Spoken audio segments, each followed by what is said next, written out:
Part 1.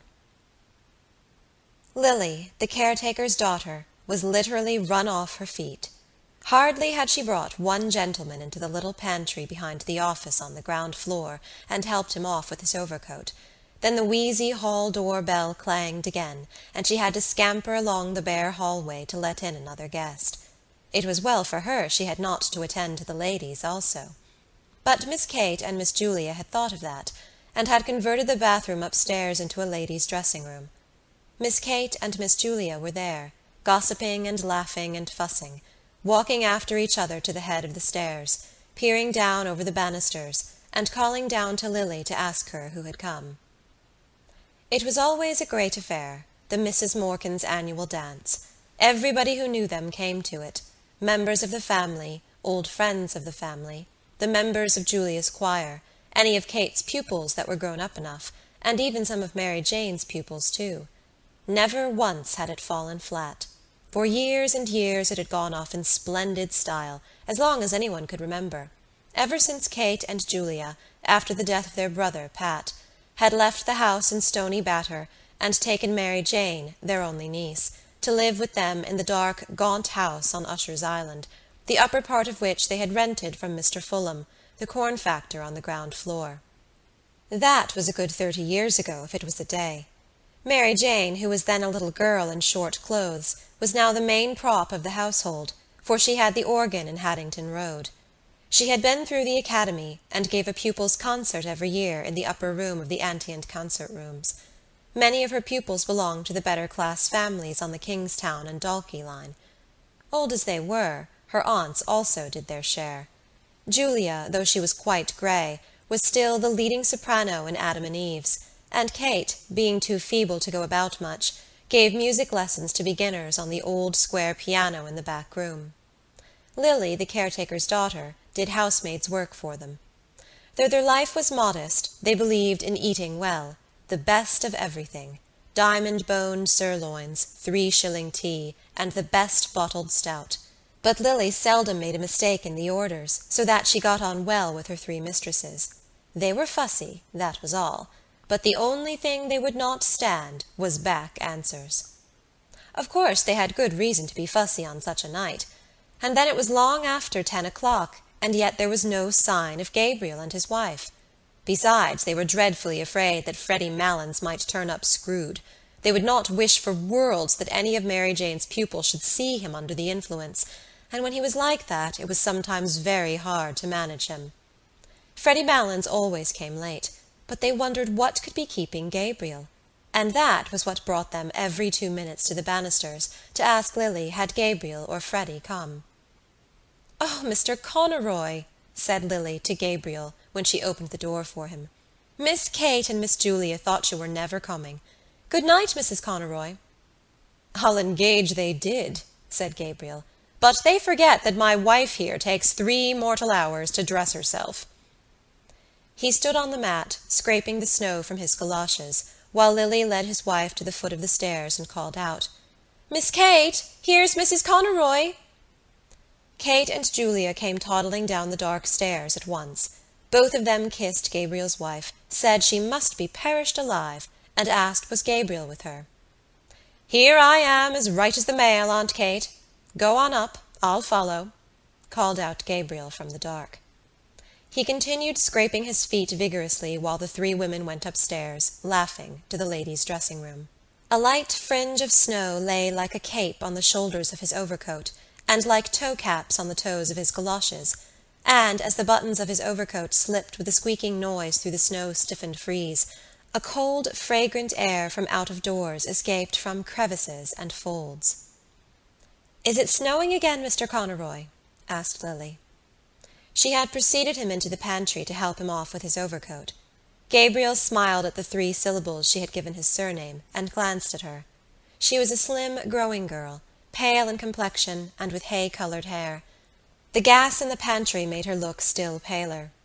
Gabriel had known her when she was a child, and used to sit on the lowest step, nursing a rag doll. "Yes, Lily," he answered, "and I think we're in for a night of it."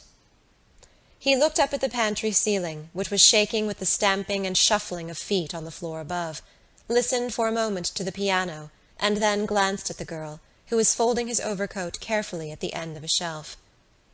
"Tell me, Lily," he said in a friendly tone, "do you still go to school?" "Oh, no, sir," she answered. "I'm done schooling this year and more." "Oh, then," said Gabriel gaily, "I suppose we'll be going to your wedding one of these fine days with your young man, eh?" The girl glanced back at him over her shoulder and said with great bitterness, "The men that is now is only all palaver, and what they can get out of you." Gabriel coloured, as if he felt he had made a mistake, and, without looking at her, kicked off his goloshes and flicked actively with his muffler at his patent leather shoes. He was a stout, tallish young man. The high colour of his cheeks pushed upwards even to his forehead, where it scattered itself in a few formless patches of pale red, and on his hairless face there scintillated restlessly the polished lenses and the bright gilt rims of the glasses which screened his delicate and restless eyes. His glossy black hair was parted in the middle, and brushed in a long curve behind his ears, where it curled slightly beneath the groove left by his hat. When he had flicked lustre into his shoes, he stood up and pulled his waistcoat down more tightly on his plump body. Then he took a coin rapidly from his pocket. "Oh, Lily," he said, thrusting it into her hands, "it's Christmas time, isn't it? Here's a little—" He walked rapidly towards the door. "Oh, no, sir," cried the girl, following him. "Really, sir, I wouldn't take it." Christmas time," said Gabriel, almost trotting to the stairs, and waving his hand to her in deprecation. The girl, seeing that he had gained the stairs, called out after him, "Well, thank you, sir." He waited outside the drawing-room door until the waltz should finish, listening to the skirts that swept against it and to the shuffling of feet. He was still discomposed by the girl's bitter and sudden retort. It had cast a gloom over him which he tried to dispel by arranging his cuffs and the bows of his tie. He then took from his waistcoat pocket a little paper and glanced at the headings he had made for his speech. He was undecided about the lines from Robert Browning, for he feared they would be above the heads of his hearers. Some quotation that they would recognize from Shakespeare or from the melodies would be better. The indelicate clacking of the men's heels and the shuffling of their soles reminded him that their grade of culture differed from his. He would only make himself ridiculous by quoting poetry to them which they could not understand. They would think that he was airing his superior education. He would fail with them just as he had failed with the girl in the pantry. He had taken up a wrong tone. His whole speech was a mistake from first to last, an utter failure. Just then his aunts and his wife came out of the ladies' dressing-room. His aunts were two small, plainly dressed old women. Aunt Julia was an inch or so the taller. Her hair, drawn low over the tops of her ears, was grey, and grey also, with darker shadows, was her large, flaccid face. Though she was stout in build and stood erect, her slow eyes and parted lips gave her the appearance of a woman who did not know where she was or where she was going. Aunt Kate was more vivacious. Her face, healthier than her sister's, was all puckers and creases, like a shrivelled red apple, and her hair, braided in the same old-fashioned way, had not lost its ripe nut colour. They both kissed Gabriel frankly. He was their favourite nephew, the son of their dead elder sister, Ellen, who had married T.J. Conroy of the Port and Docks. "Gretta tells me you're not going to take a cab back to Monkstown tonight, Gabriel," said Aunt Kate. "No," said Gabriel, turning to his wife. "We had quite enough of that last year, hadn't we? Don't you remember, Aunt Kate, what a cold Gretta got out of it? Cab windows rattling all the way, and the east wind blowing in after we passed Marion. Very jolly it was. Gretta caught a dreadful cold." Aunt Kate frowned severely and nodded her head at every word. "Quite right, Gabriel, quite right," she said. "You can't be too careful." "But as for Gretta there," said Gabriel, "she'd walk home in the snow if she were let." Mrs. Conroy laughed. "Don't mind him, Aunt Kate," she said. "He's really an awful bother, what with green shades for Tom's eyes at night, and making him do the dumbbells, and forcing Eva to eat the stirabout. The poor child! And she simply hates the sight of it. Oh, but you'll never guess what he makes me wear now."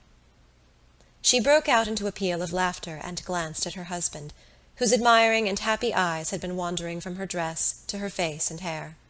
The two aunts laughed heartily too, for Gabriel's solicitude was a standing joke with them.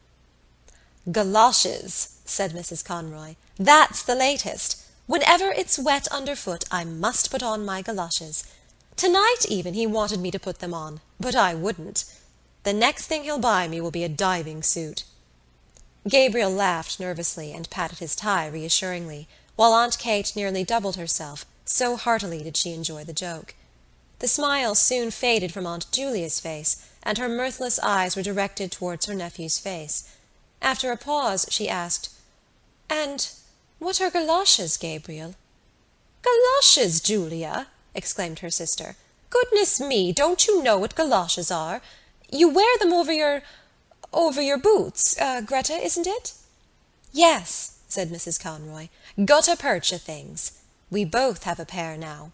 Gabriel says everyone wears them on the continent." "Oh, on the continent," murmured Aunt Julia, nodding her head slowly. Gabriel knitted his brows and said, as if he were slightly angered, "It's nothing very wonderful, but Greta thinks it very funny because she says the word reminds her of Christy minstrels." "But tell me, Gabriel," said Aunt Kate with brisk tact, "of course you've seen about the room. Greta was saying—" "Oh, the room is all right," replied Gabriel. "I've taken one in the Gresham." "To be sure," said Aunt Kate. "By far the best thing to do. And the children, Greta, you're not anxious about them?" "Oh, for one night," said Mrs. Conroy. "Besides, Bessie will look after them." "To be sure," said Aunt Kate again. "What a comfort it is to have a girl like that, one you can depend on. There's that Lily. I'm sure I don't know what has come over her lately. She's not the girl she was at all." Gabriel was about to ask his aunt some questions on this point, but she broke off suddenly to gaze after her sister, who had wandered down the stairs and was craning her neck over the banisters. "Now I ask you," she said almost testily, "where is Julia going? Julia! Julia! Where are you going?" Julia, who had gone halfway down one flight, came back and announced blandly, "Here's Freddy." At the same moment a clapping of hands and a final flourish of the pianist told that the waltz had ended. The drawing-room door was opened from within, and some couples came out.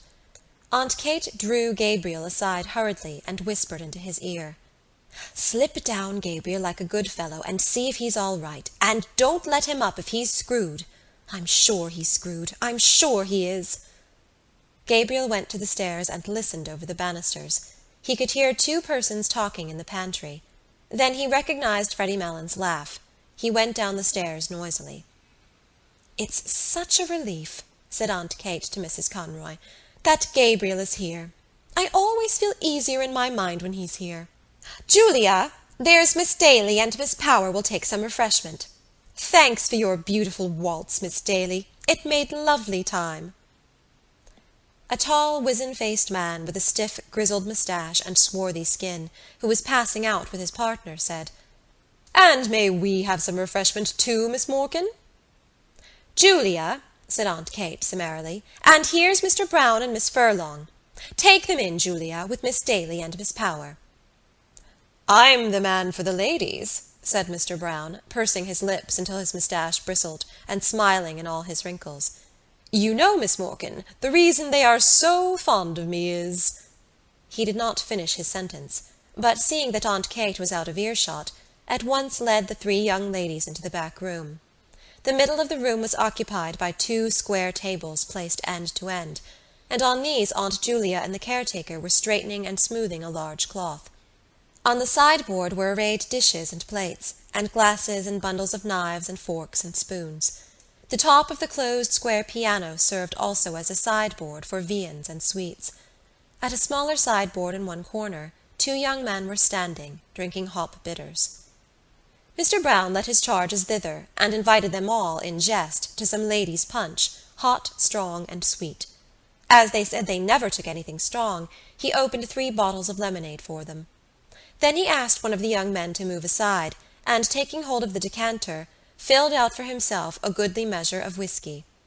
The young men eyed him respectfully while he took a trial sip. God help me, he said, smiling. It's the doctor's orders. His wizened face broke into a broader smile, and the three young ladies laughed in musical echo to his pleasantry, swaying their bodies to and fro, with nervous jerks of their shoulders. The boldest said, "Oh, now, Mr. Brown, I'm sure the doctor never ordered anything of the kind." Mr. Brown took another sip of his whiskey and said with sidling mimicry, "Well, you see, I'm like the famous Mrs. Cassidy, who is reported to have said, 'Now, Mary Grimes, if I don't take it, make me take it, for I feel I want it.'" His hot face had leaned forward a little too confidentially, and he had assumed a very low Dublin accent, so that the young ladies, with one instinct, received his speech in silence. Miss Furlong, who was one of Mary Jane's pupils, asked Miss Daly what was the name of the pretty waltz she had played, and Mr. Brown, seeing that he was ignored, turned promptly to the two young men who were more appreciative. A red-faced young woman, dressed in pansy, came into the room, excitedly clapping her hands and crying, "Quadrilles! Quadrilles!" Close on her heels came Aunt Kate, crying, "2 gentlemen and 3 ladies, Mary Jane." "Oh, here's Mr. Bergin and Mr. Kerrigan," said Mary Jane. "Mr. Kerrigan, will you take Miss Power? Miss Furlong, may I get you a partner, Mr. Bergin? Oh, that'll just do now." "3 ladies, Mary Jane," said Aunt Kate. The 2 young gentlemen asked the ladies if they might have the pleasure, and Mary Jane turned to Miss Daly. "Oh, Miss Daly, you're really awfully good after playing for the last 2 dances, but really we're so short of ladies tonight." "I don't mind in the least, Miss Morkan." "But I've a nice partner for you, Mr. Bartle D'Arcy, the tenor. I'll get him to sing later on. All Dublin is raving about him." "Lovely voice, said Aunt Kate. As the piano had twice begun the prelude to the first figure, Mary Jane led her recruits quickly from the room. They had hardly gone when Aunt Julia wandered slowly into the room, looking behind her at something. "What is the matter, Julia?" asked Aunt Kate anxiously. "Who is it?" Julia, who was carrying in a column of table napkins, turned to her sister and said simply, as if the question had surprised her, "It's only Freddy, Kate, and Gabriel with him." In fact, right behind her, Gabriel could be seen piloting Freddy Malins across the landing. The latter, a young man of about 40, was of Gabriel's size and build, with very round shoulders. His face was fleshy and pallid, touched with colour only at the thick hanging lobes of his ears and at the wide wings of his nose. He had coarse features, a blunt nose, a convex and receding brow, tumid and protruded lips. His heavy-lidded eyes and the disorder of his scanty hair made him look sleepy. He was laughing heartily in a high key at a story which he had been telling Gabriel on the stairs, and at the same time rubbing the knuckles of his left fist backwards and forwards into his left eye. "Good evening, Freddy," said Aunt Julia. Freddy Malins bade the Misses Morkan good evening in what seemed an off-hand fashion, by reason of the habitual catch in his voice, and then, seeing that Mr. Brown was grinning at him from the sideboard, crossed the room on rather shaky legs and began to repeat in an undertone the story he had just told to Gabriel. "He's not so bad, is he?" said Aunt Kate to Gabriel. Gabriel's brows were dark, but he raised them quickly and answered, "Oh, no, hardly noticeable." "Now, isn't he a terrible fellow?" she said. "And his poor mother made him take the pledge on New Year's Eve.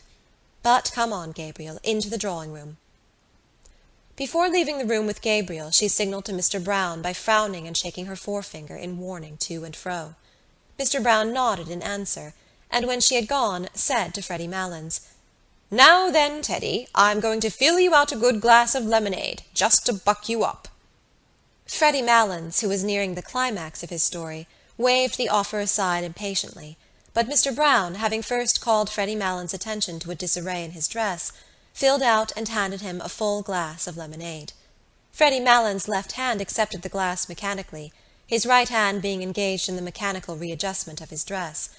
Mr. Brown, whose face was once more wrinkling with mirth, poured out for himself a glass of whiskey, while Freddy Malins exploded, before he had well reached the climax of his story, in a kink of high-pitched bronchitic laughter, and, setting down his untasted and overflowing glass, began to rub the knuckles of his left fist backwards and forwards into his left eye, repeating words of his last phrase as well as his fit of laughter would allow him. Gabriel could not listen while Mary Jane was playing her Academy piece, full of runs and difficult passages, to the hushed drawing-room. He liked music, but the piece she was playing had no melody for him, and he doubted whether it had any melody for the other listeners, though they had begged Mary Jane to play something. 4 young men, who had come from the refreshment-room to stand in the doorway at the sound of the piano, had gone away quietly in couples after a few minutes. The only persons who seemed to follow the music were Mary Jane herself, her hands racing along the keyboard or lifted from it at the pauses like those of a priestess in momentary imprecation, and Aunt Kate, standing at her elbow to turn the page. Gabriel's eyes, irritated by the floor, which glittered with beeswax under the heavy chandelier, wandered to the wall above the piano. A picture of the balcony scene in Romeo and Juliet hung there, and beside it was a picture of the 2 murdered princes in the tower, which Aunt Julia had worked in red, blue, and brown wools when she was a girl. Probably in the school they had gone to as girls that kind of work had been taught for 1 year. His mother had worked for him as a birthday present a waistcoat of purple tabinet, with little foxes' heads upon it, lined with brown satin, and having round mulberry buttons. It was strange that his mother had had no musical talent, though Aunt Kate used to call her the brains-carrier of the Morgan family. Both she and Julia had always seemed a little proud of their serious and matronly sister. Her photograph stood before the pier-glass. She held an open book on her knees, and was pointing out something in it to Constantine, who, dressed in a man-o'-war suit, lay at her feet. It was she who had chosen the names of her sons, for she was very sensible of the dignity of family life. Thanks to her, Constantine was now senior curate in Balbrigan, and thanks to her, Gabriel himself had taken his degree in the Royal University. A shadow passed over his face as he remembered her sullen opposition to his marriage. Some slighting phrases she had used still rankled in his memory. She had once spoken of Greta as being country cute, and that was not true of Greta at all. It was Greta who had nursed her during all her last long illness in their house at Monkstown. He knew that Mary Jane must be near the end of her piece, for she was playing again the opening melody with runs of scales after every bar, and while he waited for the end, the resentment died down in his heart. The piece ended with a trill of octaves in the treble, and a final deep octave in the bass. Great applause greeted Mary Jane as, blushing and rolling up her music nervously, she escaped from the room. The most vigorous clapping came from the 4 young men in the doorway, who had gone away to the refreshment-room at the beginning of the piece, but had come back when the piano had stopped. End of Part 1.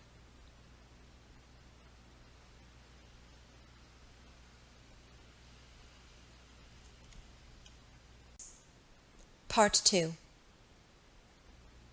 Lancers were arranged. Gabriel found himself partnered with Miss Ivors. She was a frank-mannered, talkative young lady, with a freckled face and prominent brown eyes. She did not wear a low-cut bodice, and the large brooch which was fixed in the front of her collar bore on it an Irish device and motto. When they had taken their places, she said abruptly, "I have a crow to pluck with you." "With me?" said Gabriel. She nodded her head gravely. "What is it?" asked Gabriel, smiling at her solemn manner. "Who is G.C.?" answered Miss Ivors, turning her eyes upon him. Gabriel coloured and was about to knit his brows as if he did not understand, when she said bluntly, "Oh, innocent Amy! I have found out that you write for the Daily Express. Now aren't you ashamed of yourself?" "Why should I be ashamed of myself?" asked Gabriel, blinking his eyes and trying to smile. "Well, I'm ashamed of you," said Miss Ivors frankly. "To say you'd write for a paper like that! I didn't think you were a West Briton." A look of perplexity appeared on Gabriel's face. It was true that he wrote a literary column every Wednesday in the Daily Express, for which he was paid 15 shillings. But that did not make him a West Briton, surely. The books he received for review were almost more welcome than the paltry cheque. He loved to feel the covers and turn over the pages of newly printed books. Nearly every day when his teaching in the college was ended, he used to wander down the quays to the second-hand booksellers, to Hickey's on Bachelor's Walk, to Webb's or Massey's on Aston's Quay, or to O'Clohissey's in the by-street. He did not know how to meet her charge. He wanted to say that literature was above politics. But they were friends of many years' standing, and their careers had been parallel, first at the university, and then as teachers. He could not risk a grandiose phrase with her.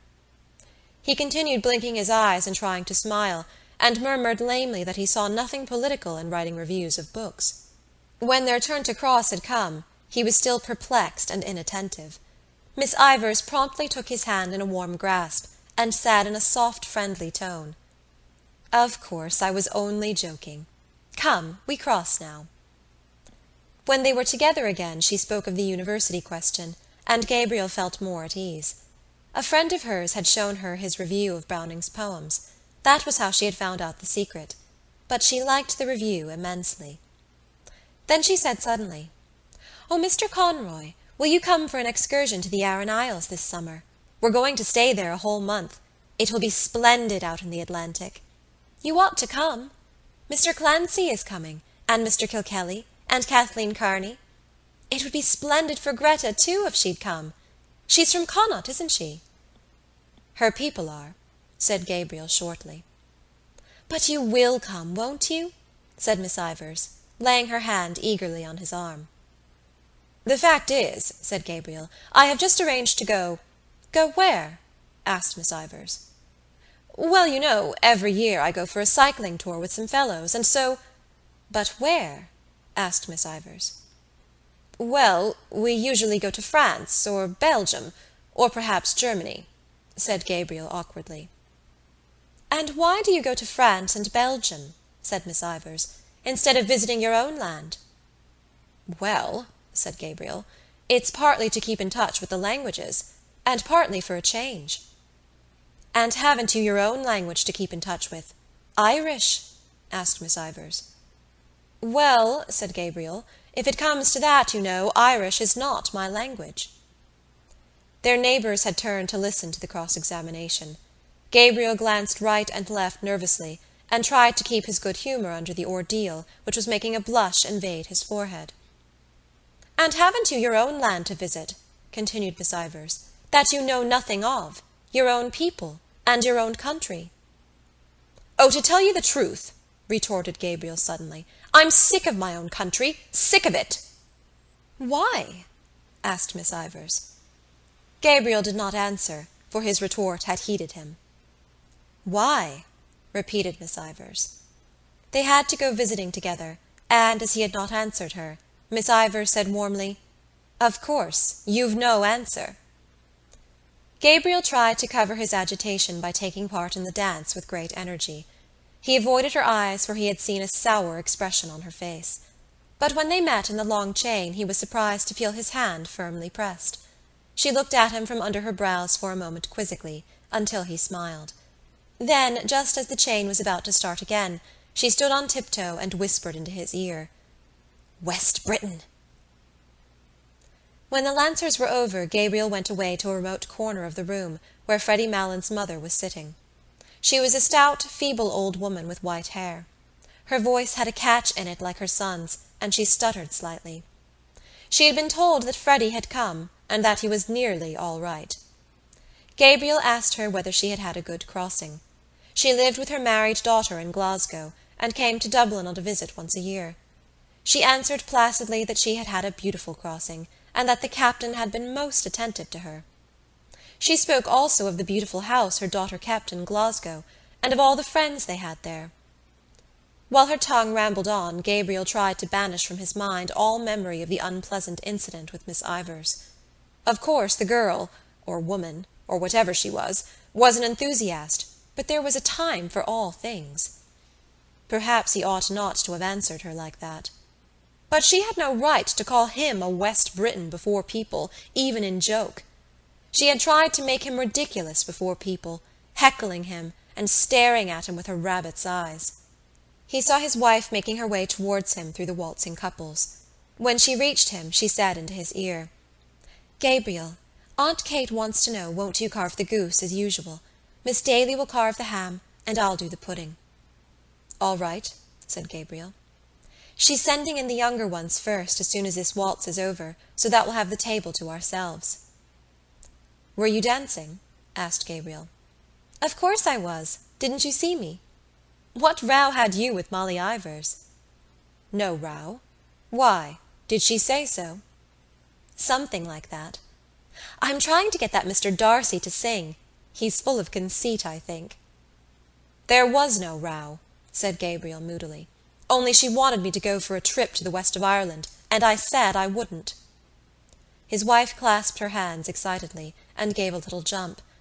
"Oh, do go, Gabriel!" she cried. "I'd love to see Galway again." "You can go if you like," said Gabriel coldly. She looked at him for a moment, then turned to Mrs. Malins and said, "There's a nice husband for you, Mrs. Malins." While she was threading her way back across the room, Mrs. Malins, without adverting to the interruption, went on to tell Gabriel what beautiful places there were in Scotland, and beautiful scenery. Her son-in-law brought them every year to the lakes, and they used to go fishing. Her son-in-law was a splendid fisher. One day he caught a beautiful big fish, and the man in the hotel cooked it for their dinner. Gabriel hardly heard what she said. Now that supper was coming near, he began to think again about his speech and about the quotation. When he saw Freddy Malins coming across the room to visit his mother, Gabriel left the chair free for him and retired into the embrasure of the window. The room had already cleared, and from the back room came the clatter of plates and knives. Those who still remained in the drawing-room seemed tired of dancing, and were conversing quietly in little groups. Gabriel's warm, trembling fingers tapped the cold pane of the window. How cool it must be outside! How pleasant it would be to walk out alone, first along by the river and then through the park. The snow would be lying on the branches of the trees, and forming a bright cap on the top of the Wellington Monument. How much more pleasant it would be there than at the supper-table. He ran over the headings of his speech: Irish hospitality, sad memories, the Three Graces, Paris, the quotation from Browning. He repeated to himself a phrase he had written in his review: "One feels that one is listening to a thought-tormented music." Miss Ivors had praised the review. Was she sincere? Had she really any life of her own behind all her propagandism? There had never been any ill feeling between them until that night. It unnerved him to think that she would be at the supper-table, looking up at him while he spoke with her critical, quizzing eyes. Perhaps she would not be sorry to see him fail in his speech. An idea came into his mind and gave him courage. He would say, alluding to Aunt Kate and Aunt Julia, "Ladies and gentlemen, the generation which is now on the wane among us may have had its faults, but for my part I think it had certain qualities of hospitality, of humour, of humanity, which the new and very serious and hyper-educated generation that is growing up around us seems to me to lack." Very good. That was one for Miss Ivors. What did he care that his aunts were only two ignorant old women? A murmur in the room attracted his attention. Mr. Brown was advancing from the door, gallantly escorting Aunt Julia, who leaned upon his arm, smiling and hanging her head. And a regular musketry of applause escorted her also as far as the piano, and then, as Mary Jane seated herself on the stool, and Aunt Julia, no longer smiling, half turned so as to pitch her voice fairly into the room, gradually ceased. Gabriel recognized the prelude. It was that of an old song of Aunt Julia's, "Arrayed for the Bridal." Her voice, strong and clear in tone, attacked with great spirit the runs which embellished the air, and though she sang very rapidly, she did not miss even the smallest of the grace notes. To follow the voice, without looking at the singer's face, was to feel and share the excitement of swift and secure flight. Gabriel applauded loudly with all the others at the close of the song, and loud applause was borne in from the invisible supper-table. It sounded so genuine that a little colour struggled into Aunt Julia's face as she bent to replace in the music-stand the old leather-bound songbook that had her initials on the cover. Freddy Malins, who had listened with his head perched sideways to hear her better, was still applauding when everyone else had ceased, and talking animatedly to his mother, who nodded her head gravely and slowly in acquiescence. At last, when he could clap no more, he stood up suddenly and hurried across the room to Aunt Julia, whose hand he seized and held in both his hands, shaking it when words failed him, or the catch in his voice proved too much for him. "I was just telling my mother," he said. "I never heard you sing so well, never. No, I never heard your voice so good as it is tonight. Now, would you believe that now? That's the truth. Upon my word and honour, that's the truth. I never heard your voice sound so fresh and so clear and fresh. Never." Aunt Julia smiled broadly and murmured something about compliments as she released her hand from his grasp. Mr. Brown extended his open hand towards her and said to those who were near him in the manner of a showman introducing a prodigy to an audience, "Miss Julia Morkan, my latest discovery." He was laughing very heartily at this himself when Freddy Malins turned to him and said, "Well, Brown, if you're serious you might make a worse discovery. All I can say is, I never heard her sing half so well as long as I am coming here, and that's the honest truth." "Neither did I," said Mr. Brown. "I think her voice has greatly improved."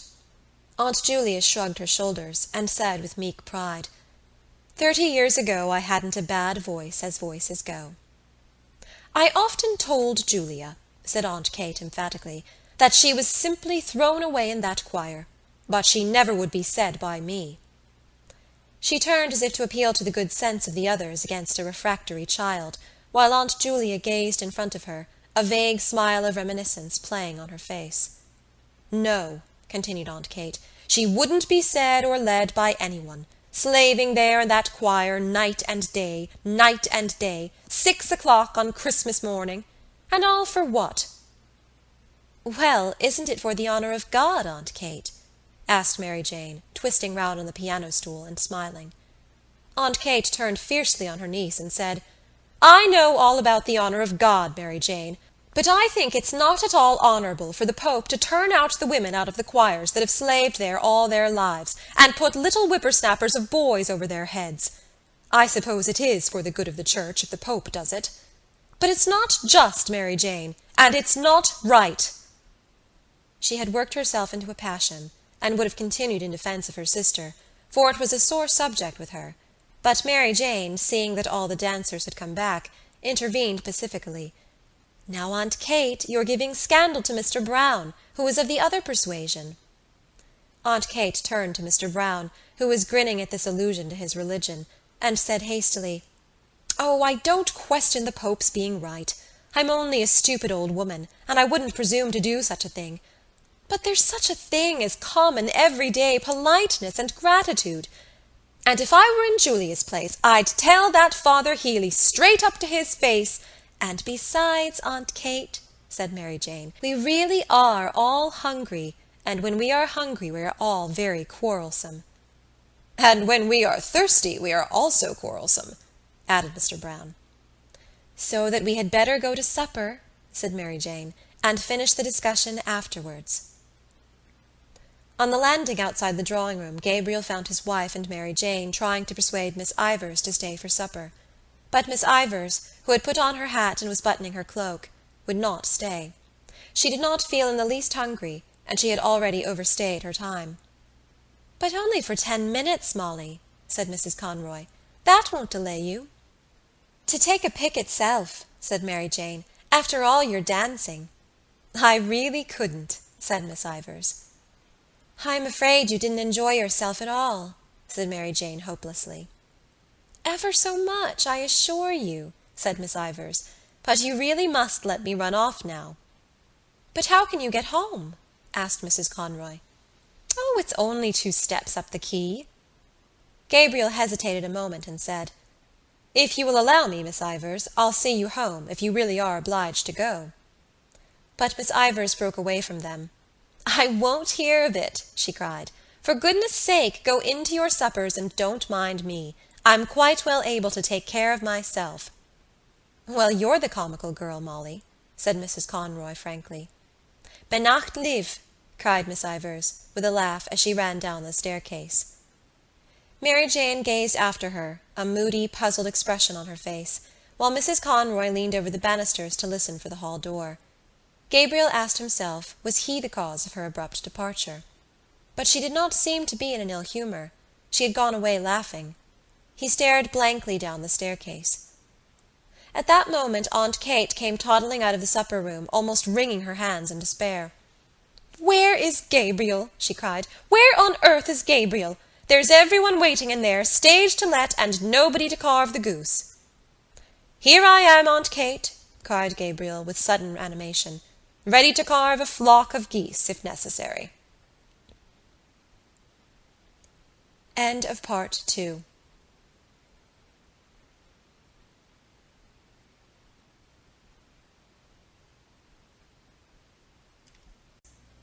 Part 3. A fat brown goose lay at one end of the table, and at the other end, on a bed of creased paper strewn with sprigs of parsley, lay a great ham, stripped of its outer skin and peppered over with crust crumbs, a neat paper frill round its shin, and beside this was a round of spiced beef. Between these rival ends ran parallel lines of side dishes, 2 little minsters of jelly, red and yellow, a shallow dish full of blocks of blancmange and red jam, a large green leaf-shaped dish with a stalk-shaped handle, on which lay bunches of purple raisins and peeled almonds, a companion dish on which lay a solid rectangle of Smyrna figs, a dish of custard topped with grated nutmeg, a small bowl full of chocolates and sweets wrapped in gold and silver papers, and a glass vase in which stood some tall celery stalks. In the centre of the table there stood, as sentries to a fruit stand which upheld a pyramid of oranges and American apples, 2 squat old-fashioned decanters of cut glass, one containing port and the other dark sherry. On the closed square piano a pudding in a huge yellow dish lay in waiting, and behind it were 3 squads of bottles of stout and ale and minerals, drawn up according to the colours of their uniforms, the first 2 black, with brown and red labels, the third and smallest squad white, with transverse green sashes. Gabriel took his seat boldly at the head of the table, and, having looked to the edge of the carver, plunged his fork firmly into the goose. He felt quite at ease now, for he was an expert carver, and liked nothing better than to find himself at the head of a well-laden table. "Miss Furlong, what shall I send you?" he asked. "A wing or a slice of the breast?" "Just a small slice of the breast." "Miss Higgins, what for you?" "Oh, anything at all, Mr. Conroy." While Gabriel and Miss Daly exchanged plates of goose and plates of ham and spiced beef, Lily went from guest to guest with a dish of hot floury potatoes wrapped in a white napkin. This was Mary Jane's idea, and she had also suggested apple sauce for the goose, but Aunt Kate had said that plain roast goose without any apple sauce had always been good enough for her, and she hoped she might never eat worse. Mary Jane waited on her pupils and saw that they got the best slices, and Aunt Kate and Aunt Julia opened and carried across from the piano bottles of stout and ale for the gentlemen and bottles of minerals for the ladies. There was a great deal of confusion and laughter and noise, the noise of orders and counter-orders, of knives and forks, of corks and glass stoppers. Gabriel began to carve second helpings as soon as he had finished the first round without serving himself. Everyone protested loudly, so that he compromised by taking a long draught of stout, for he had found the carving hot work. Mary Jane settled down quietly to her supper, but Aunt Kate and Aunt Julia were still toddling round the table, walking on each other's heels, getting in each other's way, and giving each other unheeded orders. Mr. Brown begged of them to sit down and eat their suppers, and so did Gabriel, but they said there was time enough, so that at last Freddy Malins stood up, and, capturing Aunt Kate, plumped her down on her chair amid general laughter. When everyone had been well served, Gabriel said, smiling, "Now, if anyone wants a little more of what vulgar people call stuffing, let him or her speak." A chorus of voices invited him to begin his own supper, and Lily came forward with 3 potatoes which she had reserved for him. "Very well," said Gabriel amiably, as he took another preparatory draught. "Kindly forget my existence, ladies and gentlemen, for a few minutes." He set to his supper, and took no part in the conversation with which the table covered Lily's removal of the plates. The subject of talk was the opera company, which was then at the Theatre Royal. Mr. Bartle D'Arcy, the tenor, a dark-complexioned young man with a smart moustache, praised very highly the leading contralto of the company, but Miss Furlong thought she had a rather vulgar style of production. Freddie Malins said there was a negro chieftain singing in the second part of the Gaiety pantomime who had one of the finest tenor voices he had ever heard. "Have you heard him?"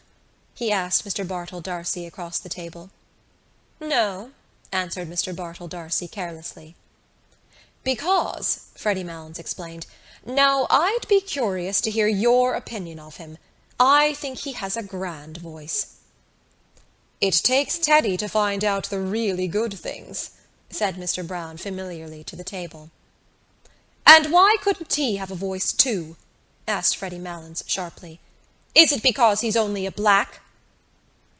Nobody answered this question, and Mary Jane led the table back to the legitimate opera. One of her pupils had given her a pass for Mignon. Of course it was very fine, she said, but it made her think of poor Georgina Burns.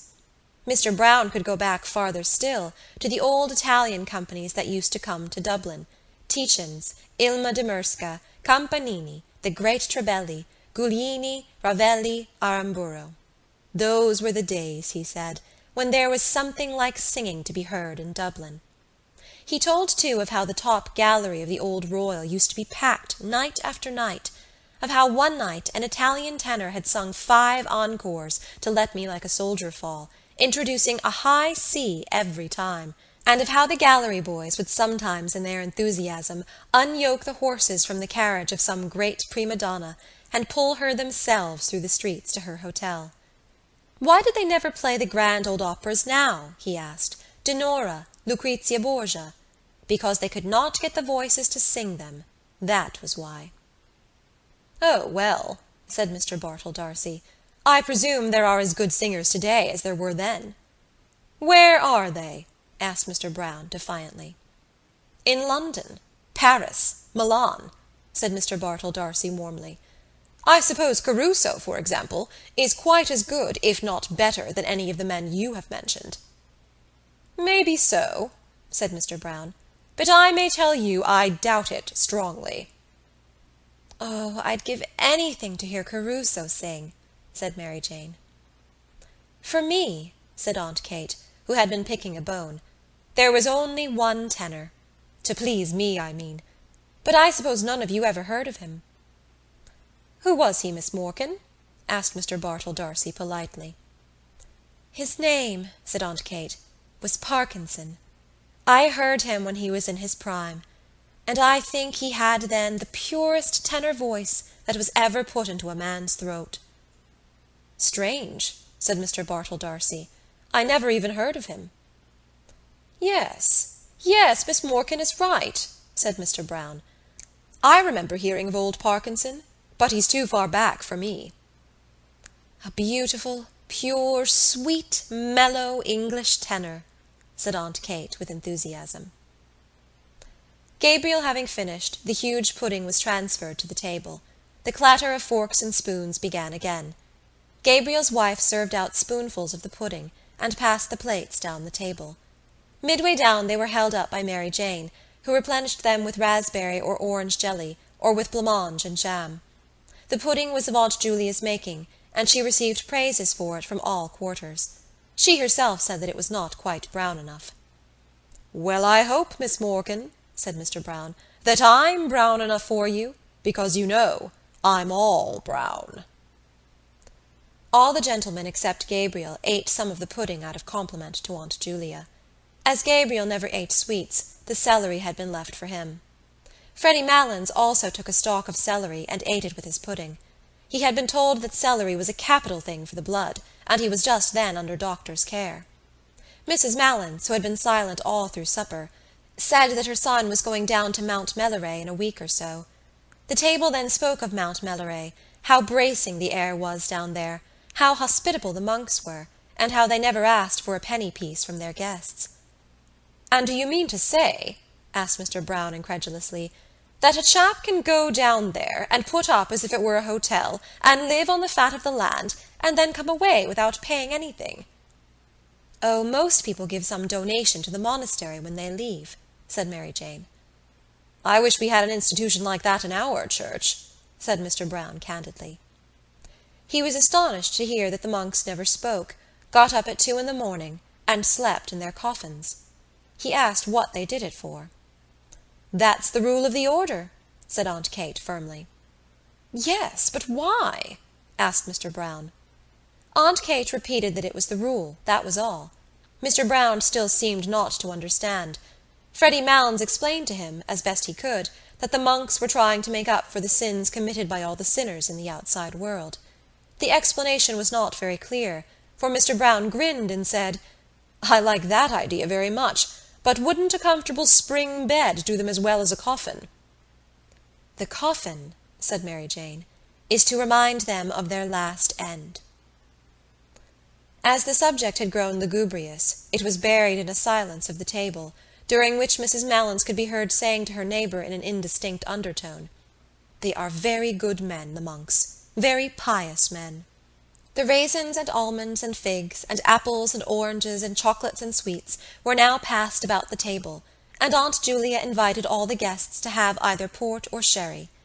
At first Mr. Bartell D'Arcy refused to take either, but one of his neighbours nudged him and whispered something to him, upon which he allowed his glass to be filled. Gradually, as the last glasses were being filled, the conversation ceased. A pause followed, broken only by the noise of the wine and by unsettlings of chairs.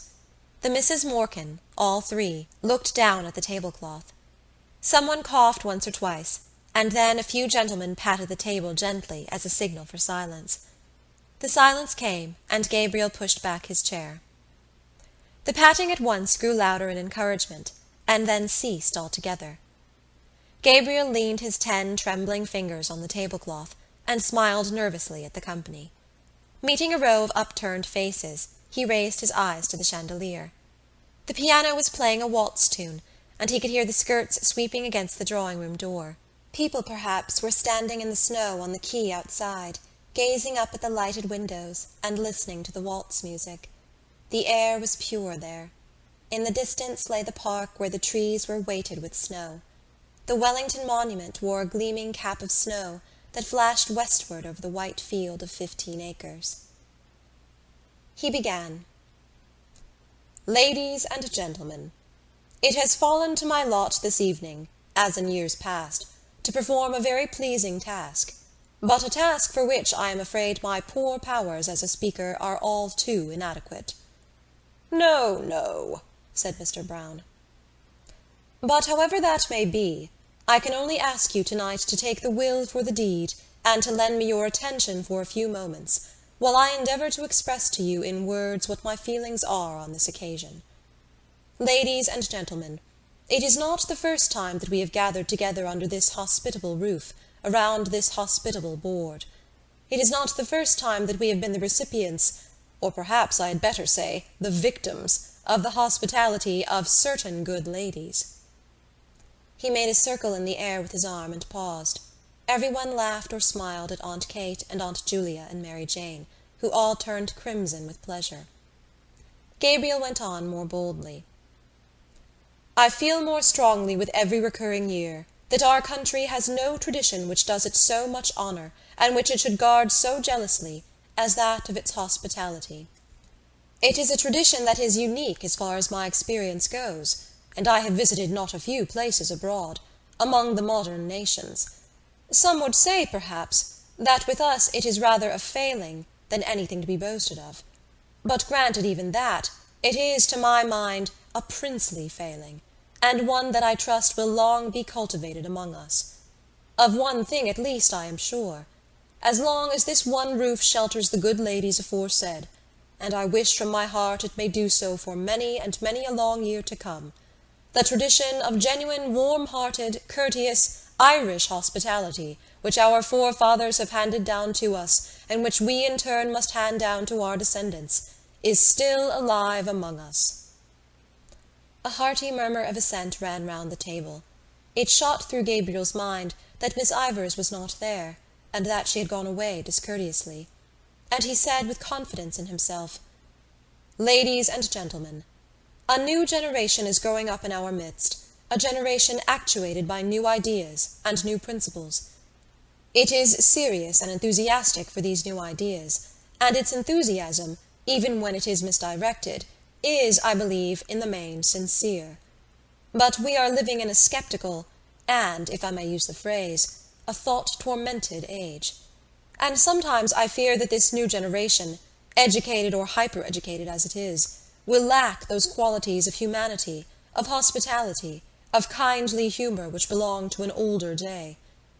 Listening tonight to the names of all those great singers of the past, it seemed to me, I must confess, that we were living in a less spacious age. Those days might, without exaggeration, be called spacious days, and if they are gone beyond recall, let us hope at least that in gatherings such as this we shall still speak of them with pride and affection, still cherish in our hearts the memory of those dead and gone great ones whose fame the world will not willingly let die. "Hear, hear," said Mr. Brown loudly. "But yet," continued Gabriel, his voice falling into a softer inflection, "there are always in gatherings such as this sadder thoughts that will recur to our minds, thoughts of the past, of youth, of changes, of absent faces that we miss here tonight. Our path through life is strewn with many such sad memories, and were we to brood upon them always, we could not find the heart to go on bravely with our work among the living. We have all of us living duties and living affections, which claim, and rightly claim, our strenuous endeavours. Therefore I will not linger on the past. I will not let any gloomy moralizing intrude upon us here tonight. Here we are gathered together for a brief moment from the bustle and rush of our everyday routine. We are met here as friends, in the spirit of good fellowship, as colleagues, also, to a certain extent, in the true spirit of camaraderie, and as the guests of, what shall I call them? The three graces of the Dublin musical world. The table burst into applause and laughter at this allusion. Aunt Julia vainly asked each of her neighbours in turn to tell her what Gabriel had said. "He says we are the three graces, Aunt Julia," said Mary Jane. Aunt Julia did not understand, but she looked up, smiling, at Gabriel, who continued in the same vein. "Ladies and gentlemen, I will not attempt to play tonight the part that Paris played on another occasion. I will not attempt to choose between them. The task would be an invidious one, and one beyond my poor powers. For when I view them in turn, whether it be our chief hostess herself, whose good heart, whose too good heart, has become a byword with all who know her, or her sister, who seems to be gifted with perennial youth, and whose singing must have been a surprise and a revelation to us all tonight, or last but not least, when I consider our youngest hostess, talented, cheerful, hard-working, and the best of nieces, I confess, ladies and gentlemen, that I do not know to which of them I should award the prize." Gabriel glanced down at his aunts, and seeing the large smile on Aunt Julia's face, and the tears which had risen to Aunt Kate's eyes, hastened to his close. He raised his glass of port gallantly, while every member of the company fingered a glass expectantly, and said loudly, "Let us toast them all three together. Let us drink to their health, wealth, long life, happiness, and prosperity, and may they long continue to hold the proud and self-won position which they hold in their profession, and the position of honour and affection which they hold in our hearts." All the guests stood up, glass in hand, and turning towards the three seated ladies, sang in unison, with Mr. Brown as leader. "For they are jolly gay fellows, for they are jolly gay fellows, for they are jolly gay fellows, which nobody can deny." Aunt Kate was making frank use of her handkerchief, and even Aunt Julia seemed moved. Freddy Malins beat time with his pudding fork, and the singers turned towards one another, as if in melodious conference, while they sang with emphasis, "Unless he tells a lie, unless he tells a lie." Then, turning once more toward their hostesses, they sang, "For they are jolly gay fellows, for they are jolly gay fellows, for they are jolly gay fellows, which nobody can deny." The acclamation which followed was taken up beyond the door of the supper-room by many of the other guests and renewed time after time, Freddy Malins acting as officer with his fork on high. End of Part 3.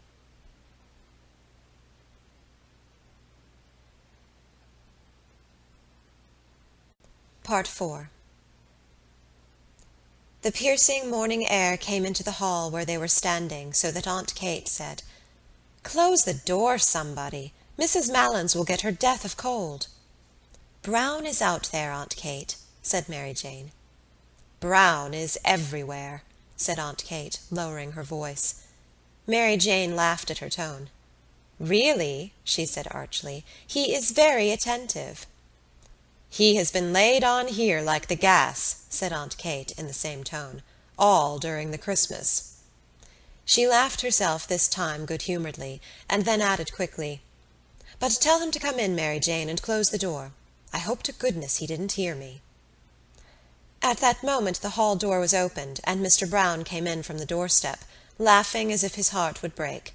He was dressed in a long green overcoat with mock astrakhan cuffs and collar, and wore on his head an oval fur cap. He pointed down the snow-covered quay from where the sound of shrill, prolonged whistling was borne in. "Teddy will have all the cabs in Dublin out," he said.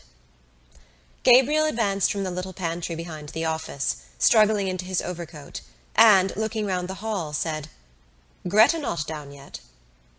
"She's getting on her things, Gabriel," said Aunt Kate. "Who's playing up there?" asked Gabriel. "Nobody. They're all gone." "Oh, no, Aunt Kate," said Mary Jane. "Bartell D'Arcy and Miss O'Callaghan aren't gone yet." "Someone is fooling at the piano anyhow," said Gabriel.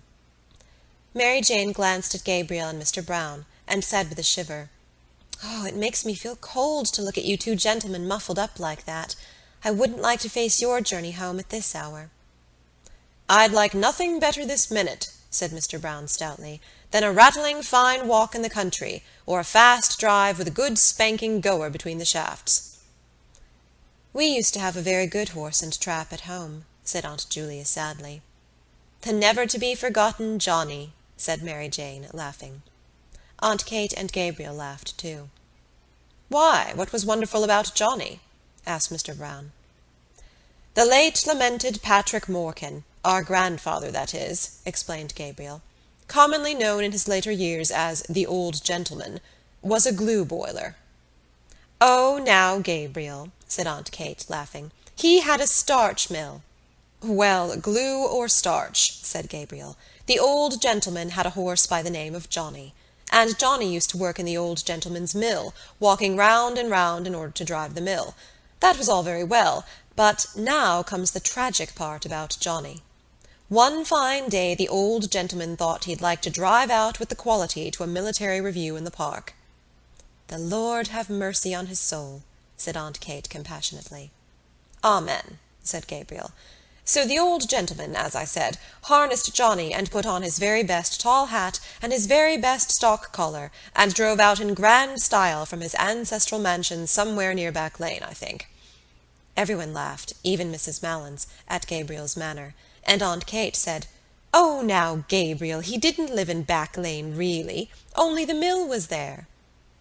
"Out from the mansion of his forefathers," continued Gabriel, "he drove with Johnny.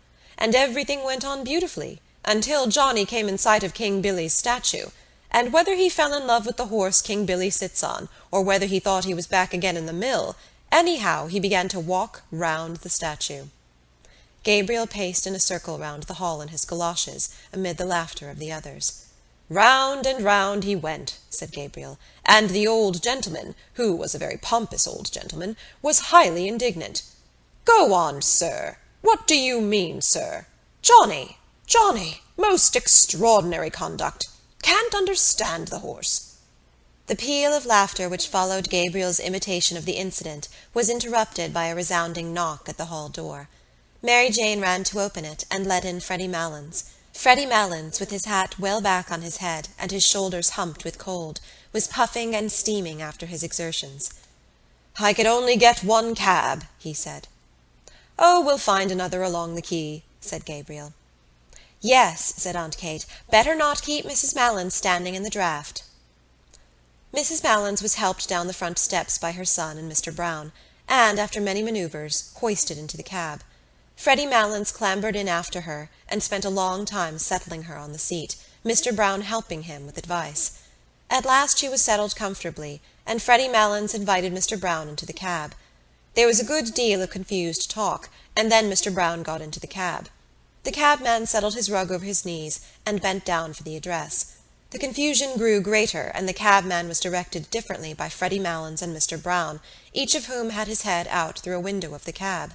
The difficulty was to know where to drop Mr. Brown along the route, and Aunt Kate, Aunt Julia, and Mary Jane helped the discussion from the doorstep with cross-directions and contradictions and abundance of laughter. As for Freddy Malins, he was speechless with laughter. He popped his head in and out of the window every moment, to the great danger of his hat, and told his mother how the discussion was progressing, till at last Mr. Brown shouted to the bewildered cabman above the din of everybody's laughter. "Do you know Trinity College?" "Yes, sir," said the cabman. "Well, drive bang up against the Trinity College gates," said Mr. Brown, "and then we'll tell you where to go. You understand now?" "Yes, sir," said the cabman. "Make like a bird for Trinity College." "Right, sir," said the cabman. The horse was whipped up, and the cab rattled off along the quay amid a chorus of laughter and adieu. Gabriel had not gone to the door with the others. He was in a dark part of the hall, gazing up the staircase. A woman was standing near the top of the first flight, in the shadow also. He could not see her face, but he could see the terracotta and salmon-pink panels of her skirt, which the shadow made appear black and white. It was his wife. She was leaning on the banisters, listening to something. Gabriel was surprised at her stillness, and strained his ear to listen also. But he could hear little save the noise of laughter and dispute on the front steps, a few chords struck on the piano, and a few notes of a man's voice singing. He stood still in the gloom of the hall, trying to catch the air that the voice was singing, and gazing up at his wife. There was grace and mystery in her attitude, as if she were a symbol of something. He asked himself, what is a woman standing on the stairs in the shadow, listening to distant music, a symbol of? If he were a painter, he would paint her in that attitude. Her blue felt hat would show off the bronze of her hair against the darkness, and the dark panels of her skirt would show off the light ones. Distant music he would call the picture, if he were a painter. The hall door was closed, and Aunt Kate, Aunt Julia, and Mary Jane came down the hall, still laughing. "Well, isn't Freddy terrible?" said Mary Jane. "He's really terrible." Gabriel said nothing, but pointed up the stairs towards where his wife was standing. Now that the hall door was closed, the voice and the piano could be heard more clearly. Gabriel held up his hand for them to be silent. The song seemed to be in the old Irish tonality, and the singer seemed uncertain both of his words and of his voice. The voice, made plaintive by distance and by the singer's hoarseness, faintly illuminated the cadence of the air with words expressing grief. "Oh, the rain falls on my heavy locks, and the dew wets my skin. My babe lies cold."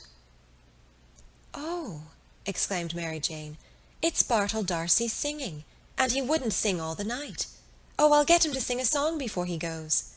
"Oh, do, Mary Jane," said Aunt Kate. Mary Jane brushed past the others and ran to the staircase, but before she reached it the singing stopped and the piano was closed abruptly. "Oh, what a pity!" she cried. "Is he coming down, Gretta?" Gabriel heard his wife answer yes, and saw her come down towards them. A few steps behind her were Mr. Bartell D'Arcy and Miss O'Callaghan. "Oh, Mr. D'Arcy," cried Mary Jane, "it's downright mean of you to break off like that when we were all in raptures listening to you." "I have been at him all the evening," said Miss O'Callaghan, "and Mrs. Conroy too, and he told us he had a dreadful cold and couldn't sing." "Oh, Mr. D'Arcy," said Aunt Kate, "now that was a great fib to tell." "Can't you see that I'm as hoarse as a crow?" said Mr. D'Arcy roughly. He went into the pantry hastily and put on his overcoat. The others, taken aback by his rude speech, could find nothing to say. Aunt Kate wrinkled her brows and made signs to the others to drop the subject. Mr. D'Arcy stood swathing his neck carefully and frowning. "It's the weather," said Aunt Julia after a pause. "Yes, everybody has colds," said Aunt Kate readily. "Everybody." "They say," said Mary Jane, We haven't had snow like it for 30 years, and I read this morning in the newspapers that the snow is general all over Ireland." "I love the look of snow," said Aunt Julia sadly. "So do I," said Miss O'Callaghan. "I think Christmas is never really Christmas unless we have the snow on the ground." "But poor Mr. Darcy doesn't like the snow," said Aunt Kate, smiling. Mr. Darcy came from the pantry, fully swathed and buttoned, and in a repentant tone told them the history of his cold. Everyone gave him advice, and said it was a great pity, and urged him to be very careful of his throat in the night air. Gabriel watched his wife, who did not join in the conversation. She was standing right under the dusty fanlight, and the flame of the gas lit up the rich bronze of her hair, which he had seen her drying at the fire a few days before. She was in the same attitude, and seemed unaware of the talk about her. At last she turned towards them, and Gabriel saw that there was colour in her cheeks, and that her eyes were shining. A sudden tide of joy went leaping out of his heart. "Mr. Darcy," she said, "what is the name of that song you were singing?" "It's called The Lass of Aughrim," said Mr. Darcy, "but I couldn't remember it properly. Why, do you know it?" "The Lass of Aughrim," she repeated. "I couldn't think of the name." "It's a very nice air," said Mary Jane. "I'm sorry you were not in voice tonight." "Now, Mary Jane," said Aunt Kate, "don't annoy Mr. Darcy. I won't have him annoyed." Seeing that all were ready to start, she shepherded them to the door, where good night was said. "Well, good night, Aunt Kate, and thanks for the pleasant evening." "Good night, Gabriel. Good night, Gretta." "Good night, Aunt Kate, and thanks ever so much. Good night, Aunt Julia." "Oh, good night, Gretta. I didn't see you." "Good night, Mr. Darcy. Good night, Miss O'Callaghan." "Good night, Miss Morgan." "Good night again. Good night all. Safe home. Good night. Good night." The morning was still dark. A dull yellow light brooded over the houses in the river, and the sky seemed to be descending. It was slushy underfoot, and only streaks and patches of snow lay on the roofs, on the parapets of the quay, and on the area railings. The lamps were still burning redly in the murky air, and, across the river, the palace of the Four Courts stood out menacingly against the heavy sky. She was walking on before him with Mr. Bartell D'Arcy, her shoes in a brown parcel tucked under one arm, and her hands holding her skirt up from the slush. She had no longer any grace of attitude, but Gabriel's eyes were still bright with happiness. The blood went bounding along his veins, and the thoughts went rioting through his brain, proud, joyful, tender, valorous. She was walking on before him so lightly and so erect that he longed to run after her noiselessly, catch her by the shoulders, and say something foolish and affectionate into her ear. She seemed to him so frail that he longed to defend her against something, and then to be alone with her. Moments of their secret life together burst like stars upon his memory. A heliotrope envelope was lying beside his breakfast cup, and he was caressing it with his hand. Birds were twittering in the ivy, and the sunny web of the curtain was shimmering along the floor. He could not eat for happiness. They were standing on the crowded platform, and he was placing a ticket inside the warm palm of her glove. He was standing with her in the cold, looking in through a grated window at a man making bottles in a roaring furnace. It was very cold. Her face, fragrant in the cold air, was quite close to his, and suddenly he called out to the man at the furnace, "Is the fire hot, sir?" But the man could not hear with the noise of the furnace. It was just as well. He might have answered rudely. A wave of yet more tender joy escaped from his heart, and went coursing in warm flood along his arteries. Like the tender fire of stars, moments of their life together, that no one knew of or would ever know of, broke upon and illumined his memory. He longed to recall to her those moments, to make her forget the years of their dull existence together, and remember only their moments of ecstasy. For the years, he felt, had not quenched his soul or hers. Their children, his writing, her household cares had not quenched all their soul's tender fire.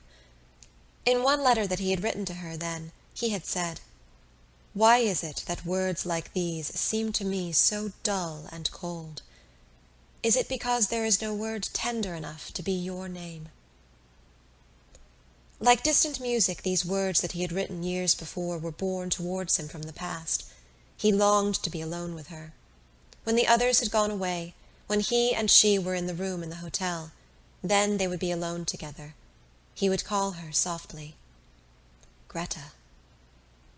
Perhaps she would not hear at once. She would be undressing. Then something in his voice would strike her. She would turn and look at him. At the corner of Wine Tavern Street they met a cab. He was glad of its rattling noise, as it saved him from conversation. She was looking out of the window and seemed tired. The others spoke only a few words, pointing out some building or street.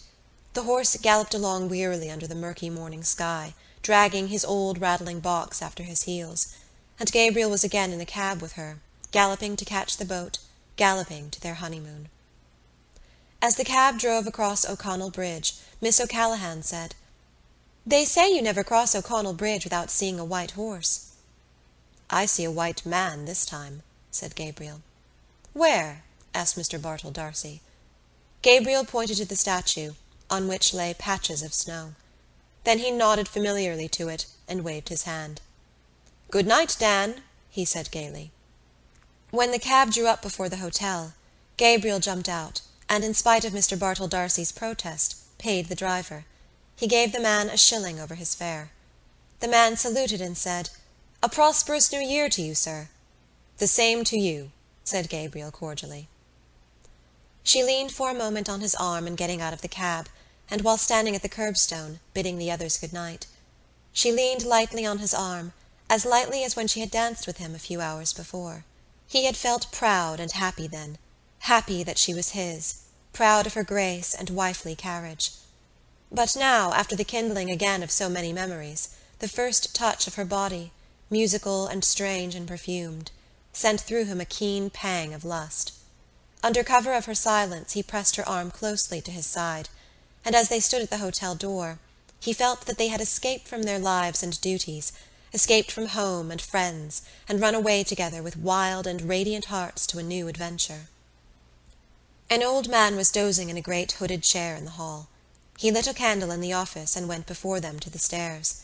They followed him in silence, their feet falling in soft thuds on the thickly carpeted stairs. She mounted the stairs behind the porter, her head bowed in the ascent, her frail shoulders curved as with a burden, her skirt girt tightly about her. He could have flung his arms about her hips and held her still, for his arms were trembling with desire to seize her, and only the stress of his nails against the palms of his hands held the wild impulse of his body in check. The porter halted on the stairs to settle his guttering candle. They halted, too, on the steps below him. In the silence Gabriel could hear the falling of the molten wax into the tray, and the thumping of his own heart against his ribs. The porter led them along a corridor and opened a door. Then he set his unstable candle down on a toilet table, and asked at what hour they were to be called in the morning. 8, said Gabriel. The porter pointed to the tap of the electric light, and began a muttered apology, but Gabriel cut him short. "We don't want any light. We have enough light from the street. And I say," he added, pointing to the candle, "you might remove that handsome article, like a good man." The porter took up his candle again, but slowly, for he was surprised by such a novel idea. Then he mumbled good night and went out. Gabriel shot the lock too. A ghastly light from the street lamp lay in a long shaft from one window to the door. Gabriel threw his overcoat and hat on a couch and crossed the room towards the window. He looked down into the street in order that his emotion might calm a little. Then he turned and leaned against a chest of drawers with his back to the light. She had taken off her hat and cloak, and was standing before a large swinging mirror, unhooking her waist. Gabriel paused for a few moments, watching her, and then said, "Greta." She turned away from the mirror slowly, and walked along the shaft of light towards him. Her face looked so serious and weary that the words would not pass Gabriel's lips. No, it was not the moment yet. "You look tired," he said. "I am a little," she answered. "You don't feel ill or weak?" "No, tired, that's all." She went on to the window and stood there, looking out. Gabriel waited again, and then, fearing that diffidence was about to conquer him, he said abruptly, "By the way, Greta." What is it? You know that poor fellow Malins? He said quickly. Yes. What about him? Well, poor fellow, he's a decent sort of chap after all, continued Gabriel in a false voice. He gave me back that sovereign I lent him, and I didn't expect it, really. It's a pity he wouldn't keep away from that Brown, because he's not a bad fellow, really. He was trembling now with annoyance. Why did she seem so abstracted? He did not know how he could begin. Was she annoyed, too, about something? If she would only turn to him, or come to him of her own accord. To take her as she was would be brutal. No, he must see some ardour in her eyes first. He longed to be master of her strange mood. When did you lend him the £1? She asked, after a pause. Gabriel strove to restrain himself from breaking out into brutal language about the sottish Malins and his £1. He longed to cry to her from his soul, to crush her body against his, to overmaster her. But he said, "Oh, at Christmas, when he opened that little Christmas card shop in Henry Street." He was in such a fever of rage and desire that he did not hear her come from the window. She stood before him for an instant, looking at him strangely. Then, suddenly raising herself on tiptoe and resting her hands lightly on his shoulders, she kissed him. "You are a very generous person, Gabriel," she said. Gabriel, trembling with delight at her sudden kiss and at the quaintness of her phrase, put his hands on her hair and began smoothing it back, scarcely touching it with his fingers. The washing had made it fine and brilliant. His heart was brimming over with happiness. Just when he was wishing for it, she had come to him of her own accord. Perhaps her thoughts had been running with his. Perhaps she had felt the impetuous desire that was in him, and then the yielding mood had come upon her. Now that she had fallen to him so easily, he wondered why he had been so diffident. He stood holding her head between his hands. Then, slipping one arm swiftly about her body and drawing her towards him, he said softly, "Gretta, dear, what are you thinking about?" She did not answer, nor yield wholly to his arm. He said again softly, "Tell me what it is, Gretta. I think I know what is the matter. Do I know?" She did not answer at once. Then she said in an outburst of tears, "Oh, I am thinking about that song, 'The Lass of Aughrim.'" She broke loose from him and ran to the bed, and throwing her arms across the bed-rail, hid her face. Gabriel stood stock-still for a moment in astonishment, and then followed her. As he passed in the way of the cheval-glass, he caught sight of himself in full length, his broad, well-filled shirt-front, the face whose expression always puzzled him when he saw it in a mirror, and his glimmering gilt-rimmed eyeglasses. He halted a few paces from her and said, "What about the song? Why does that make you cry?" She raised her head from her arms and dried her eyes with the back of her hand like a child. A kinder note than he had intended went into his voice. "Why, Gretta?" he asked. "I am thinking about a person long ago who used to sing that song." "And who was the person long ago?" asked Gabriel, smiling. "It was a person I used to know in Galway when I was living with my grandmother," she said. The smile passed away from Gabriel's face. A dull anger began to gather again at the back of his mind, and the dull fires of his lust began to glow angrily in his veins. "Someone you were in love with?" he asked ironically. "It was a young boy I used to know," she answered, "named Michael Fury. He used to sing that song, 'The Lass of Aughrim.' He was very delicate." Gabriel was silent. He did not wish her to think that he was interested in this delicate boy. "I can see him so plainly," she said after a moment. "Such eyes as he had, big, dark eyes, and such an expression in them, an expression." "Oh, then, you are in love with him," said Gabriel. "I used to go out walking with him," she said, "when I was in Galway." A thought flew across Gabriel's mind. "Perhaps that was why you wanted to go to Galway with that Ivors girl," he said coldly. She looked at him and asked in surprise, What for? Her eyes made Gabriel feel awkward. He shrugged his shoulders and said, "How do I know? To see him, perhaps." She looked away from him along the shaft of light towards the window in silence. "He is dead," she said at length. "He died when he was only 17. Isn't it a terrible thing to die so young as that?"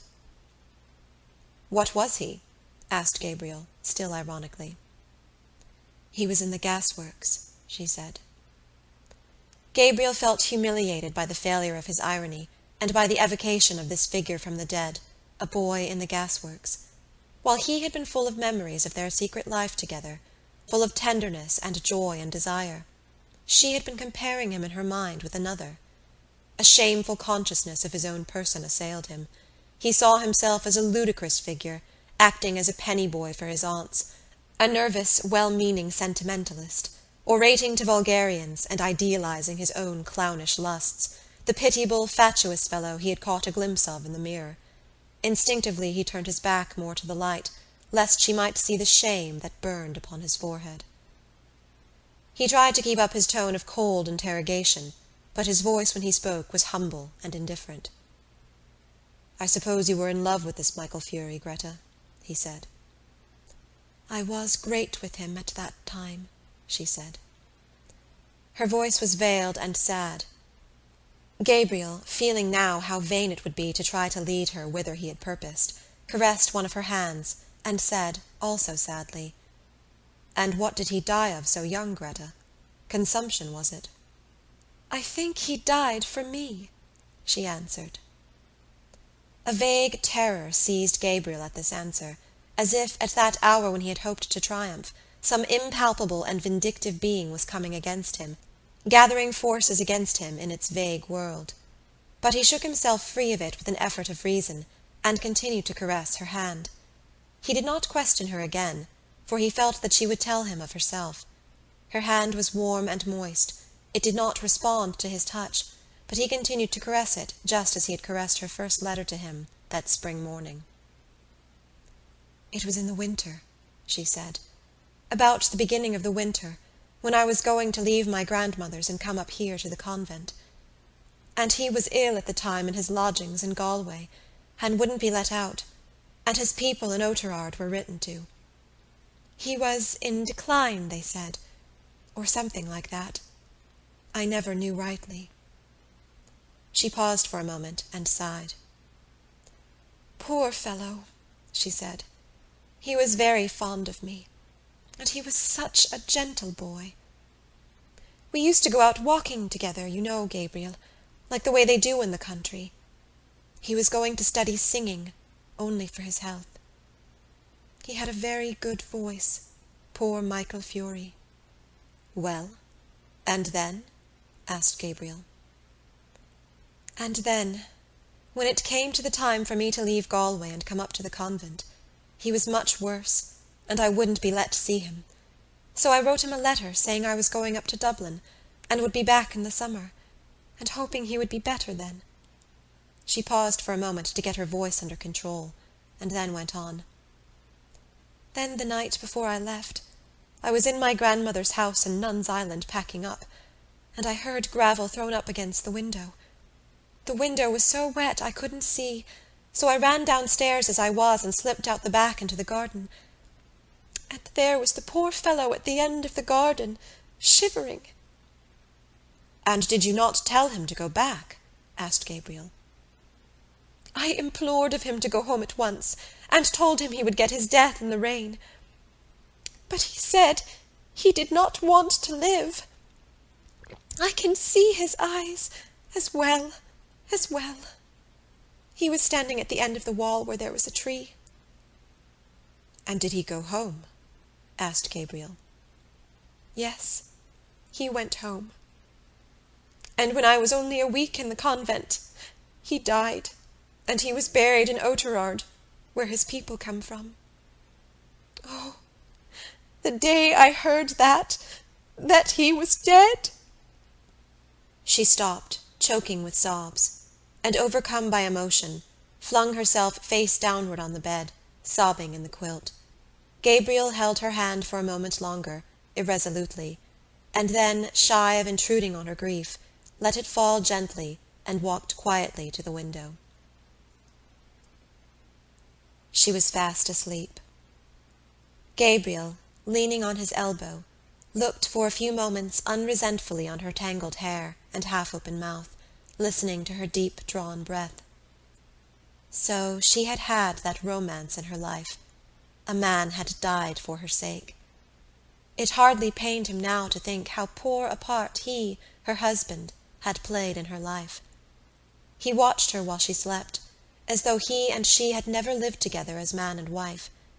His curious eyes rested long upon her face and on her hair, and as he thought of what she must have been then, in that time of her first girlish beauty, a strange, friendly pity for her entered his soul. He did not like to say even to himself that her face was no longer beautiful, but he knew that it was no longer the face for which Michael Furey had braved death. Perhaps she had not told him all the story. His eyes moved to the chair over which she had thrown some of her clothes. A petticoat string dangled to the floor. One boot stood upright, its limp upper fallen down. The fellow of it lay upon its side. He wondered at his riot of emotions of an hour before. From what had it proceeded? From his aunt's supper, from his own foolish speech, from the wine and dancing, the merry-making when saying good-night in the hall, the pleasure of the walk along the river in the snow. Poor Aunt Julia! She, too, would soon be a shade with the shade of Patrick Morkan and his horse. He had caught that haggard look upon her face for a moment when she was singing A Raid for the Bridal. Soon, perhaps, he would be sitting in that same drawing-room, dressed in black, his silk hat upon his knees. The blinds would be drawn down, and Aunt Kate would be sitting beside him, crying and blowing her nose, and telling him how Julia had died. He would cast about in his mind for some words that might console her, and would find only lame and useless ones. Yes, yes, that would happen very soon. The air of the room chilled his shoulders. He stretched himself cautiously along under the sheets, and lay down beside his wife. One by one, they were all becoming shades. Better pass boldly into that other world, in the full glory of some passion, than fade and wither dismally with age. He thought of how she who lay beside him had locked in her heart for so many years that image of her lover's eyes when he had told her that he did not wish to live. Generous tears filled Gabriel's eyes. He had never felt like that himself towards any woman, but he knew that such a feeling must be love. The tears gathered more thickly in his eyes, and in the partial darkness he imagined he saw the form of a young man standing under a dripping tree. Other forms were near. His soul had approached that region where dwell the vast hosts of the dead. He was conscious of, but could not apprehend, their wayward and flickering existence. His own identity was fading out into a grey, impalpable world. The solid world itself, which these dead had one time reared and lived in, was dissolving and dwindling.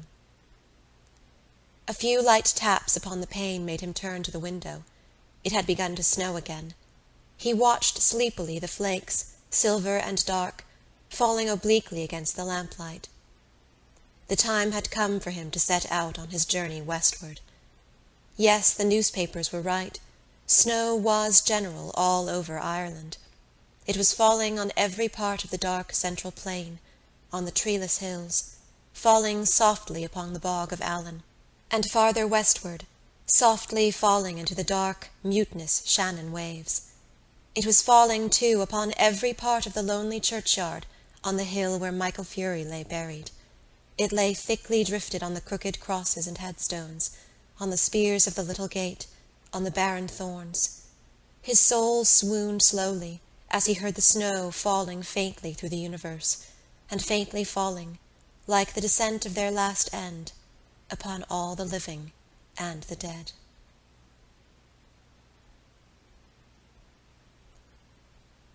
End of The Dead by James Joyce.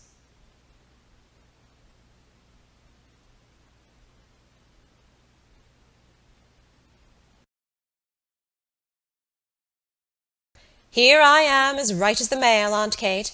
Go on up, I'll follow," called out Gabriel from the dark. He continued scraping his feet vigorously while the three women went upstairs, laughing, to the ladies' dressing-room. A light fringe of snow lay like a cape on the shoulders of his overcoat, and like toe-caps on the toes of his goloshes, and, as the buttons of his overcoat slipped with a squeaking noise through the snow-stiffened frieze, a cold, fragrant air from out of doors escaped from crevices and folds. "Is it snowing again, Mr. Conroy?" asked Lily. She had preceded him into the pantry to help him off with his overcoat. Gabriel smiled at the 3 syllables she had given his surname, and glanced at her. She was a slim, growing girl, pale in complexion and with hay-coloured hair. The gas in the pantry made her look still paler. Gabriel had known her when she was a child, and used to sit on the lowest step, nursing a rag doll. "Yes, Lily," he answered, "and I think we're in for a night of it." He looked up at the pantry ceiling, which was shaking with the stamping and shuffling of feet on the floor above, listened for a moment to the piano, and then glanced at the girl, who was folding his overcoat carefully at the end of a shelf. "Tell me, Lily," he said in a friendly tone, "do you still go to school?" "Oh, no, sir," she answered. "I'm done schooling this year and more." "Oh, then," said Gabriel gaily, "I suppose we'll be going to your wedding one of these fine days with your young man, eh?" The girl glanced back at him over her shoulder, and said with great bitterness, "The men that is now is only all palaver, and what they can get out of you." Gabriel coloured, as if he felt he had made a mistake, and, without looking at her, kicked off his goloshes their share. Julia, though she was quite grey, was still the leading soprano in Adam and Eve's, and Kate, being too feeble to go about much, gave music lessons to beginners on the old square piano in the back room. Lily, the caretaker's daughter, did housemaid's work for them. Though their life was modest, they believed in eating well, the best of everything, diamond-boned sirloins, 3-shilling tea, and the best bottled stout. But Lily seldom made a mistake in the orders, so that she got on well with her 3 mistresses. They were fussy, that was all, but the only thing they would not stand was back answers. Of course they had good reason to be fussy on such a night, and then it was long after 10 o'clock, and yet there was no sign of Gabriel and his wife. Besides, they were dreadfully afraid that Freddy Malins might turn up screwed. They would not wish for worlds that any of Mary Jane's pupils should see him under the influence, and when he was like that it was sometimes very hard to manage him. Freddy Malins always came late, but they wondered what could be keeping Gabriel, and that was what brought them every 2 minutes to the banisters to ask Lily had Gabriel or Freddy come. "Oh, Mr. Conroy," said Lily to Gabriel when she opened the door for him, "Miss Kate and Miss Julia thought you were never coming. Good night, Mrs. Conroy." "I'll engage they did," said Gabriel, "but they forget that my wife here takes 3 mortal hours to dress herself." He stood on the mat, scraping the snow from his goloshes, while Lily led his wife to the foot of the stairs and called out, "Miss Kate, here's Mrs. Conroy." Kate and Julia came toddling down the dark stairs at once. Both of them kissed Gabriel's wife, said she must be perished alive, and asked was Gabriel with her. Part 1. Lily, the caretaker's daughter, was literally run off her feet. Hardly had she brought one gentleman into the little pantry behind the office on the ground floor and helped him off with his overcoat, then the wheezy hall door bell clanged again, and she had to scamper along the bare hallway to let in another guest. It was well for her she had not to attend to the ladies also. But Miss Kate and Miss Julia had thought of that, and had converted the bathroom upstairs into a ladies' dressing-room. Miss Kate and Miss Julia were there, gossiping and laughing and fussing, walking after each other to the head of the stairs, peering down over the banisters, and calling down to Lily to ask her who had come. It was always a great affair, the Misses Morkan's annual dance. Everybody who knew them came to it, members of the family, old friends of the family, the members of Julia's choir, any of Kate's pupils that were grown up enough, and even some of Mary Jane's pupils too. Never once had it fallen flat.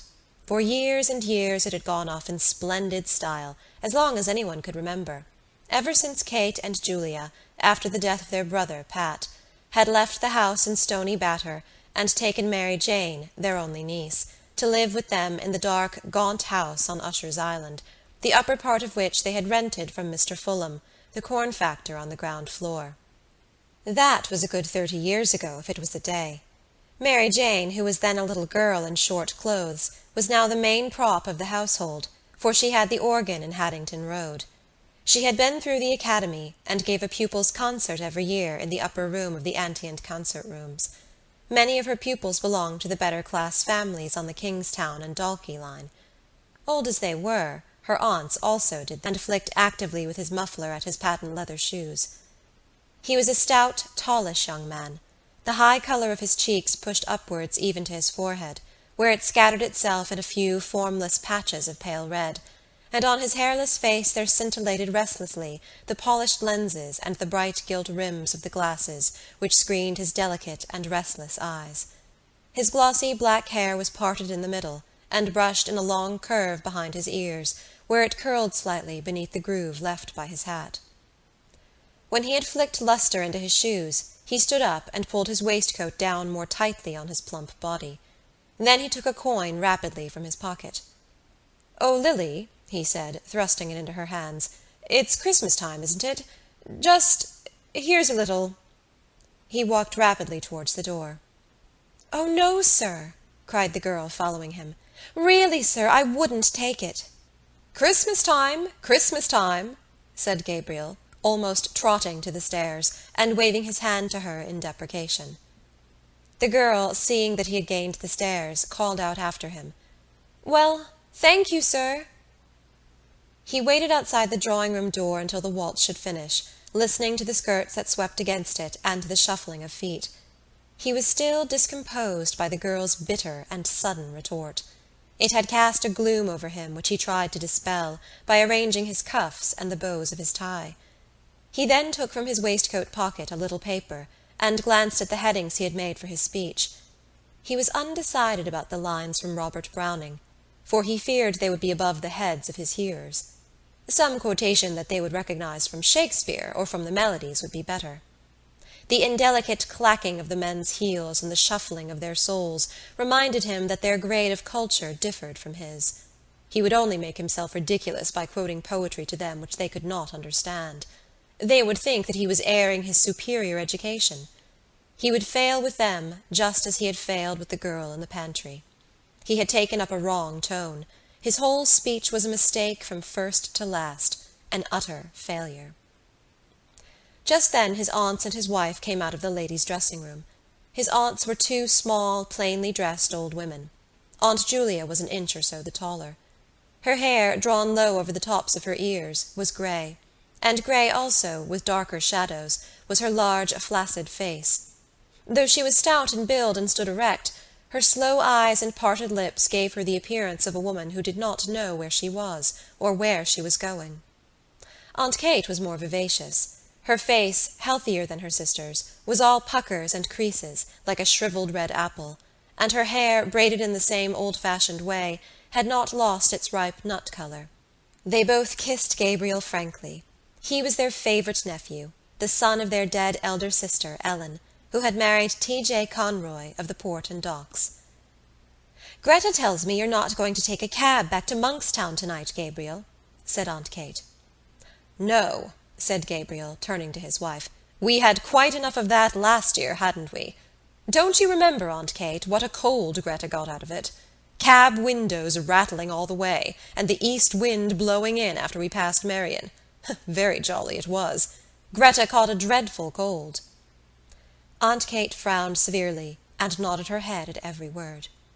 "Quite right, Gabriel, quite right," she said. "You can't be too careful." "But as